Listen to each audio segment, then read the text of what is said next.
My next guest has a 13-3 record and will be taking on Ryan Roberts at RFA 30 on September 19th. Adam Primetime Townsend joins me here on the program. How you doing, Adam? I'm doing great. How are you, buddy? Hey, I'm fantastic, and I got to ask you right off the bat, the nickname Primetime, where'd you get that? Were you a big Deion Sanders fan? Exactly. That's exactly where it come from. You're one of the only people that's ever got my where the name came from. You know, it's Deion. The Cowboys are my favorite football team. Deion was my favorite all-time football player of all time, and you know, it kind of everybody come up with these goofy nicknames like Adam the T-Rex Townsend because you know I'm short, got short arms, and the A-bomb and this goofy stuff like that, and it kind of, one of my buddies, I was wearing a Primetime shirt one day in the gym. They're like, your nickname should be Primetime because you're, you know, kind of flashy and this, that, and the third. And I was like, yeah, let's do that. So that's kind of where it came from. Awesome. Well, yeah, it's definitely a good nickname. And now let's, for those who don't know your backstory, Adam, how did you get involved in MMA? What is a nice Southern guy like you doing in To make a long story short, I was a huge UFC fan before I ever got into MMA. You know, I played college football for 2 years and got out of it, and I really just was doing nothing with my life and ordering every UFC there was. And after all the UFC fights, me and all my buddies, we would start wrestling and boxing in the living room and stuff like that. And it kind of corresponded from that. And one of my buddies would come over and he was like, "Hey, I've got this heavyweight fighter." And I was like, "Yeah, I've never met a heavyweight before. You know, I've never met a fighter before." And he's like, "Yeah, bring him over and watch a fight with us." So I'm thinking this is like right at the time that Brock Lesnar was the big deal in the MMA. And I was thinking Brock Lesnar was going to walk through my door. And it's kind of like, kind of Humpty Dumpty looking, bigger guy kind of walked in the door. And I was like, "This is the guy you're talking about?" And he's like, "Yeah." I was like, "All right." So, but me and Ted are real good friends, and Ted's the guy's name. And, but I was like, "Man," I was like, "Yeah." He's like, "You want to come to the gym with me?" I was like, "Heck yeah." So I went to the gym with him Tuesday, I think it was on a Tuesday. And that was like the day after my birthday in 2010. So it was like November the 29th or 30th, or maybe the 1st of December was when I first started training, and I had a fight the month later, and I've been very, very active ever since. Awesome. Yeah, that sounds great. You mentioned you were a big UFC fan. Did you have any favorite fighters when you were watching the sport back when you were just a fan? Oh, yeah, man. Of course I had favorite fighters. I had George St. Pierre was probably my favorite at the time. That was before he got kind of boring, and I was a huge Brock Lesnar fan because just everything that Brock done, there's CM Punk or no other WWE guy will ever come to the UFC and do anything that Brock Lesnar done. And I loved Clay Guida, Roger Huerta, Chuck Liddell, of course. I mean, there's so many. It's hard to, there's been so many guys come and go, but those are just a few that I used to love. Great, and you've yourself have built quite the career. I mentioned the record off the top, 13-3, but you're coming off a huge win over Yuri Villefort at RFA, the RFA versus Legacy card. Did it have a big stage feel to it in that fight with the fact that it was on Access TV? Oh, most definitely, man. RFA has treated me so great, man. I mean, they have, went out of their way to always make Facebook posts about me. And I feel like they know that, the bigger things are coming for me. And I do too, man. I feel like, talking with Joe Sylvan and just being into his ear all the time and everything and getting picked for tough and then having some bad news with that. Like, I just feel like everything's coming into place. It's just taking its time. It's just cool that RFA, allowed me to, sign a contract with them. And not only just sign a contract with them, they put their money where their mouth was with me, as in put me against one of the biggest, big name legacy fighters that they had on the Legacy versus RFA show. And the only thing that sucked about fighting Yuri was his record is bad. He's got a kind of a bad record. He's 6-4 when I fought him. But the thing was, all 3 losses he had was split decision losses. So I felt like the guy was 9-1. I watched all his fights. He was a very, very talented fighter, and it was probably the toughest fight I've ever had.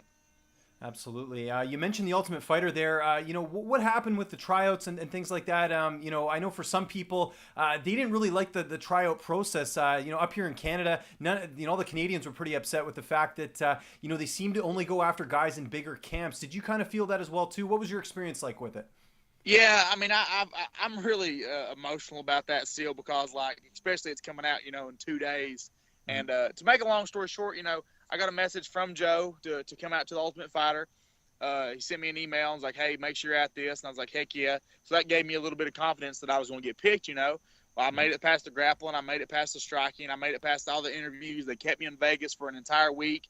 They was messing me back and forth. I got all my medicals, all my blood work done, everything to compete in Nevada. everything was done. The week before I was supposed to fly out there, they sent me a text message, one of the producers did, and said, "Hey, we have you down as an alternate now, last minute change." Wow. So my thinking, and I asked him why, and I never got a response. My whole thinking with it was when the whole Team Alpha Male thing come into the equation with Uriah Faber being the coach and Jose Aldo pulling out and all that stuff. I feel like there was some politics involved. Like, I've seen some of the clips with the shows, and like, I knew all the dudes that made it because we was all out there living, in Vegas together at the same hotel, seeing each other every day.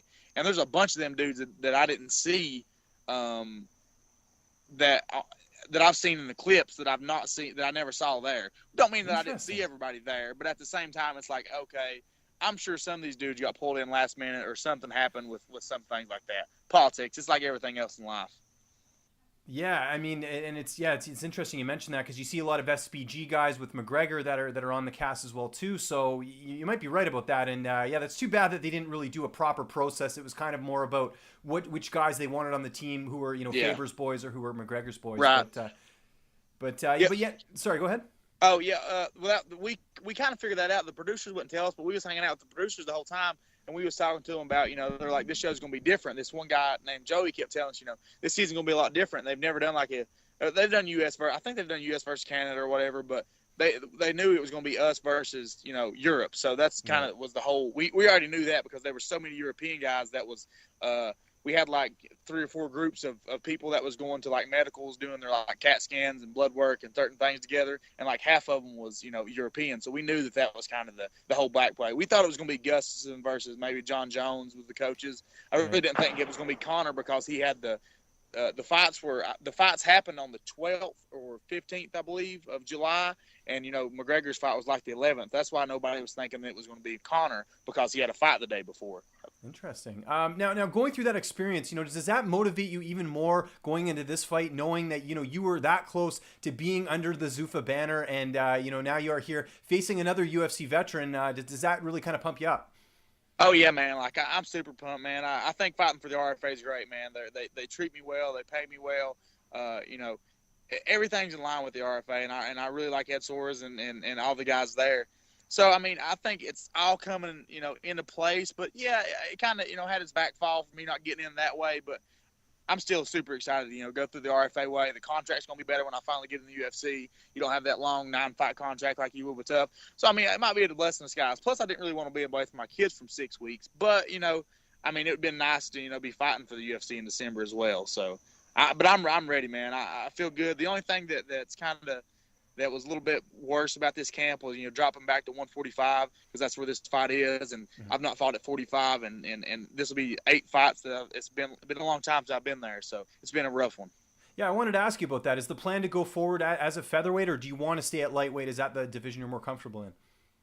I mean, I'd like to, if I'm going to stay in the RFA for a couple fights, I'd like to get another fight as soon as I can with them. I'd like to run through Ryan Roberts, possibly take that 45 belt and then move up to 55 and take the 55 belt. I'm just here, I'm just here to do whatever, man. Like, it just depends on how this cut goes, in a couple of days. It's 45 is probably where I need to be.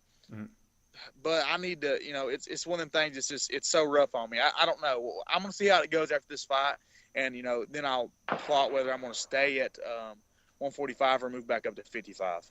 Absolutely. And, speaking of that, how's your weight right now? Are you concerned at all about making the drop down, to featherweight? Like you mentioned, you haven't been there in a while. Yeah. Man, no matter if you're 7 pounds off, if you're 30 pounds off, you're always concerned about making that weight. And, I'm a veteran, I've had a bunch of fights and I've been very, very professional about the way I do things, and I'll die before I miss weight. So, that's not an option for me. I'm going up there to be professional and going up there to, take Ryan Roberts' head off. And is that process started now as far as you dieting and things like that, being rigorous on your diet? Yeah, man, like a lot of people don't know, but I walk around really, really heavy. So, making the drop is quite vigorous. I don't want to get into any numbers right here, but, it's a pretty vigorous process for me to get to that featherweight division and lightweight's pretty easy for me to make, but the extra 10 pounds, a lot of people don't understand until you've done it, until you've had to lose that extra 10 pounds. they don't understand how much, harder it is and how much littler your muscles are and how much harder it is to, suck the water out of your muscles then and things like that. Like I said, it's a lot different than what people would think. Yeah, and you must be missing some Southern cooking right now, I imagine. Because you're on this diet. It's a beautiful day. I can see where you're at. I'm sure there's lots of barbecues and stuff going on. How difficult has that been? I didn't go, man. I went. I woke up. I ran 3 miles. I ate 2 eggs. I went to the gym at 4 o'clock. Trained for 2 hours. Done some sparring, and come back home and ate me a little California roll. So that's all I ate today. And they were in here a minute ago cooking sandwiches, and my wife and my family or nobody else ever gives any my aunt and uncle are going up the driveway right now. Yeah. But nobody ever gives any care of what my diet is or nothing like that. Everybody's always eating around. My little boy be sitting beside me eating M&Ms and fudge rounds, and I'm like, God, it's rough. Well, let's talk about the matchup against Ryan Roberts. How do you think you match up against him? And do you think this is the type of fight that's going to propel you to the next level? He is a UFC veteran. This will be my second UFC vet that I fought, and I wish I'd got a finish on Yuri. I just he was a tough guy, man, and I didn't want to go to the ground with him because I was winning the stand-up battles and the exchanges. But for Ryan, man, I feel like Ryan is a perfect victim for me, man. I feel like that he's big, he looks the part, but I feel like he has a style that worked, back, a while back, 10 years ago, maybe not 10 years ago, because I feel like the way his style was, I'm a new breed. I come in this sport, I never wrestled, I never done anything. I played football and made the transition from football to MMA. And I just feel like that I have, a lot better striking than he does. My kicks are a lot better. Knees are a lot better. My endurance is going to be better. I just feel like there's nowhere that he can beat me. I mean, unless, anybody has a puncher's chance, but I feel like that's his only chance. I'm super confident, man. I'm on a roll. Ever since my last loss, I'm on a 7-5 win streak. Right, I'm just doing everything right, man. I'm not taking any shortcuts. I'm training twice a day. I just feel confident, man. And confidence is one of the the worst things there is in the world. Come here, Tux. Good stuff. Where you mentioned training? Where are you training for this fight, and who are some of your main sparring partners? Training. This my little dog Tux. Hey, buddy. I train at The Evil. MMA is the name. Dustin Walden is my head coach, along with Caleb Cupp, and I also train under black belt in jiu-jitsu with Casey Oxendine. Okay. And man, I stay at home. I got invited to come out and train with Donald Cerrone at the Donald Cerrone compound, and just kind of didn't have the funds. And to be honest with you, man, I just really want to be one of these fighters that's never been anywhere. When I get to the big show, I want it to be because I put the time in. My coaches have put the time in me, not because I'm at Team Alpha Male or American Top Team or Black Zillions or whatever, Matt Serra. I don't want to be one of them guys that has to go somewhere to get noticed. Joe Silva's talking to me. I'm on the radar for them guys. It just feels good to be at home all the time and be able to do it and make it and as I've done, perform and have success doing that. Absolutely. Totally get what you're saying. And I mean, it's another stress you don't have of having to travel to, go to do cross training and things like that. You're right at home. You got your home base there. So definitely see where you're coming from on that. Simple question for you. How does this fight end on September 18th? I was talking to one of my coaches about that today. I was like, I just feel like there's so many options for me to beat this guy. I've only watched film on him. I used to watch a lot of film, and I've not watched a lot on him. I kind of just watch, their most recent fights and kind of pick things from there. And the thing with Ryan, I think he's been a pro since 05 or 06, maybe. And I just feel like he's stagnant. He's had the same game plan for such a long time. He's just a gritty, grindy wrestler. He's, sort of remnants of Clay Guida, something like that, without the wild head movement and the goofy hair. But I just feel like that, no matter what he does, I'm going to have an answer for it. If he tries to wrestle me, I'll have the counter wrestling. If I want to wrestle him, I can. I can see myself in it with a punch KO, a kick KO, or maybe a quick submission. It's all there. I'm prepared for whatever, man. I train everything every day, and I'm just ready to go out there and perform. It's cool that I'm the co-main event. It's cool that I'm coming up to his hometown and getting to put on a show and somewhere a lot of people ain't going to know who I am. And without looking too far ahead, or do you kind of feel like you're in competition with the other fight on the card, which is Grant Dawson and Clay Weimer, both undefeated guys, both guys looking to get that featherweight title shot? Do you kind of look at that fight as well and think, hey, I got to outdo these guys if I want to get a title shot? Yeah, I mean, honestly, I think that if I win this fight, I think that I will have a title shot, whether it is at the 55 belt is vacant now there for the RFA. So regardless whether it's 45 or 55, I'm definitely prepared to step in there and go for one of the belts. I'd like to do the 45 one first, then go back up to 55 and take that one. If I'm still there. So I'm excited, man. Like I said, I think there's big things on the horizon for me. This is just another little step in the road for me, and I'm super confident, super excited, and I couldn't, Ron Roberts is a great opponent, but he's barked up the wrong tree with me. Awesome. And I know you got Joe Silva on speed dial. You were mentioning that you were being in contact with him. Do you think if you get an impressive finish, let's say best case scenario, first round knockout, first round submission, right, something like that, do you think the UFC will give you a call and bring you up to the big show? I don't think that I'll be a guy, honestly, in my opinion. I'm not going to be a guy that they're like, hey, let's sign prime time. I just don't see them saying, oh, we need to grab this guy right now. I don't see that happening. Short notice fights, I think, is where it's going to be my time to shine. I'm always in the gym. I'm always in fairly decent shape. My weight's probably the thing that would be the struggle when they do call me short notice. But I think that's what'll happen for me. I just don't see, regardless of how spectacular my finish was or anything, I just don't think they're going to sign me. I saw the other day I think they signed that, some kind of karate kid from Legacy at one. That's right, the 19-year-old. Yeah. It's just weird that they do stuff like that. He's like 5 or 6-0. I understand. I get the style from behind it, but I don't know. I guess we'll see how he does. It's just certain things the UFC does is super weird to me, and it's all about the politics and the crowd appeal and I don't know, timing too. Yeah, sometimes guys, if they just happen to be in the right market, they'll get picked up too. Yeah. So it's that's like just, I knew about the Ally Quinta when I think it was Gilbert Melendez he was supposed to yeah, that's right. And I hollered at Joe and I was like, hey, I'll take that fight anytime.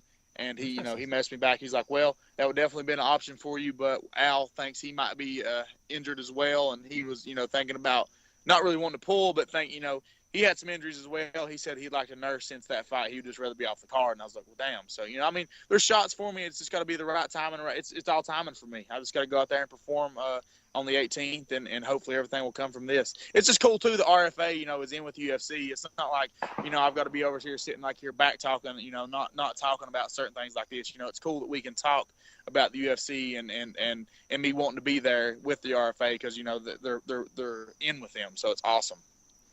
Couldn't agree more. And definitely everyone who's watching this got to go check out that fight. September 18th, Ryan Roberts, Adam Townsend, RFA 30. You can check it out on Access TV. Adam, I want to thank you so much for joining me here on the program. Just let my audience know where they can get a hold of you on social media and give any shout outs you need to. The floor is yours. Thank you very much. I really appreciate you having me, man. It's been a pleasure to talk to you. First of all, I'd like to just thank, of course, my team, my friends, my family, the Lord, all my sponsors. You can go to my website, Adam Townsend MMA. You can also follow me on Twitter at Adam Townsend MMA. You can follow my Facebook fan page at Adam Primetime Townsend, and my Instagram is Primetime TWO, the number 5. So it's Primetime25 for the Instagram. So any follows or support is always And of course, I want to thank my kids, my son Peyton, and my other son Paxton. Man, I have such a blessed family, man. Having 2 little boys is the coolest thing in the world. I couldn't be more happy about anything like that. So I really appreciate you having me on the show.